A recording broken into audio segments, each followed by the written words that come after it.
Hello friends, welcome back to Home Galattaa. இன்னைக்கு நம்ம sweet corn masala எப்படி செய்யறதுன்னு பார்க்கலாம். இது நல்லா cheesy-ஆ, juicy-ஆ, சூப்பரா இருக்கும். வாங்க கிச்சனுக்குள்ள போலாம். ஒரு panல 1 tablespoon அளவு butter add பண்ணிக்கோங்க.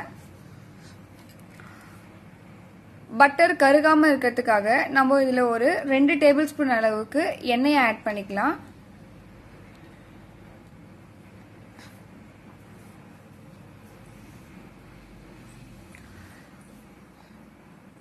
எண்ணெய் சூடானோடனே நம்ம 3 மீடியம் சைஸ் வெங்காயத்தை நல்லா சின்னதா கட் பண்ணிக்கோங்க. சின்னதா கட் பண்ணாதான் நல்லா இருக்கும். அந்த மாதிரி கட் பண்ணிட்டு இதுல சேர்த்துக்கோங்க. வெங்காயம் நல்லா கலர் சேஞ்ச் ஆகிற வரைக்கும் நம்ம வதக்கிக்கலாம். இத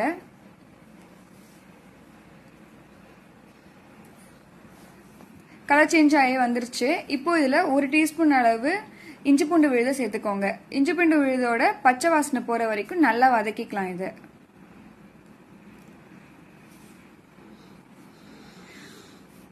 ஒரு நிமிஷம் வதக்கிக்கோங்க. வதங்கிருச்சு. இப்போ இதுல ஒரு 5 மீடியம் சைஸ் தக்காளியை நல்லா பேஸ்டா அரைச்சுக்கோங்க. நல்லா மையா அரைச்சு வச்சுக்கோங்க. அப்பதான் நல்லா இருக்கும்.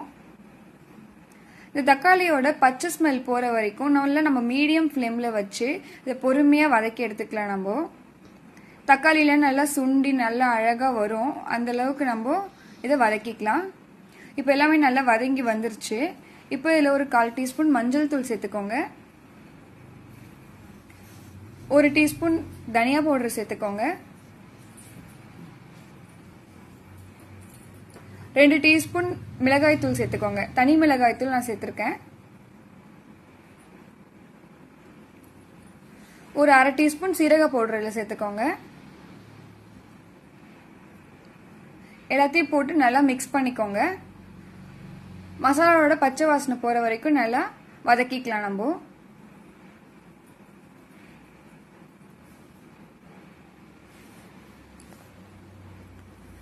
எல்லாம் நல்லா வதங்கிருச்சு. இப்போ இதுல ஒரு 1/2 டீஸ்பூன் உப்பு ஆட் பண்ணிக்கலாம். உப்பு உங்க சுவைக்கு ஏற்ப அட்ஜஸ்ட் பண்ணிக்கோங்க. இதுல நான் ஒரு சின்னதா கேப்சிகம் வந்துட்டு கட் பண்ணி போட்டிருக்கேன் கியூபா. இது டோட்டலா ஆப்ஷனல் தான். உங்களுக்கு வேணும்னா ஆட் பண்ணிக்கலாம். இல்லைன்னா பரவாயில்ல, ஆட் பண்ண வேண்டாம். அது இல்லாம சாப்பிட்டாலும் சூப்பரா இருக்கும். நல்லா வதக்கிக்கோங்க மிளகாய. இப்போ இதுல ஒரு 1/2 டம்ளர் தண்ணி ஊத்தி நம்ம குடமிளகாய வேகிற வரைக்கும் வச்சுக்கலாம். இதுல ஒரு 1/4 டீஸ்பூன் கரம் மசாலாவை ஆட் பண்ணிக்கோங்க. ஒரு மூடி போட்டு வேக வச்சுக்கோங்க. சீக்கிரம் வெந்துடும். ஒரு சோளத்தை நான் வேக வச்சு அது தனித்தனியா உதிரியா எடுத்து வச்சிருக்கேன். 1 கப் அளவு இருக்கும். அதை இப்போ இதுல சேர்த்துக்கலாம். சேர்த்து நல்லா மிக்ஸ் பண்ணி விட்டுக்கோங்க. ஒரு டம்ளர் தண்ணி இதுல சேர்த்து நம்ம நல்லா வேக வச்சுக்கலாம். அப்பதான் கார்ன் மசாலாவோட சேர்ந்து நல்லா கிரேவியா வரும்.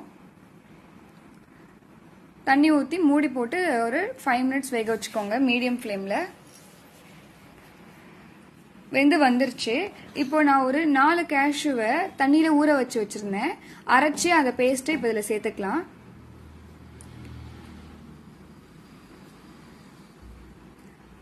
சேர்த்து நல்லா மிக்ஸ் பண்ணிக்கோங்க எல்லாத்தையும். முந்திரி சேர்த்தீங்கன்னா நல்லா கிரீமியா இருக்கும். அதுக்காக தான் சேர்க்கறது. ரிச் ஃபிளேவர் நமக்கு கொடுக்கும்.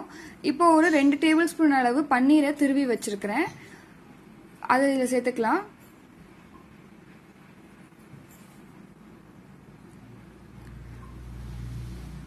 எல்லாத்தையும் நல்லா மிக்ஸ் பண்ணிட்டு ஒரு 2 மினிட்ஸ் கொதிக்க வச்சுக்கோங்க.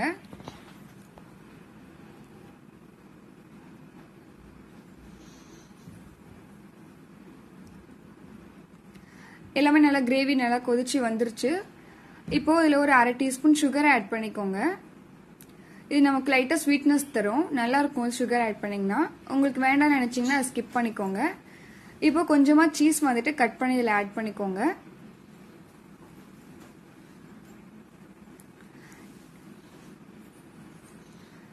கட் பண்ணிய கொத்தமல்லி தழையை இதில் சேர்த்துக்கோங்க. சேர்த்து எல்லாத்தையும் நல்லா மிக்ஸ் பண்ணிக்கோங்க.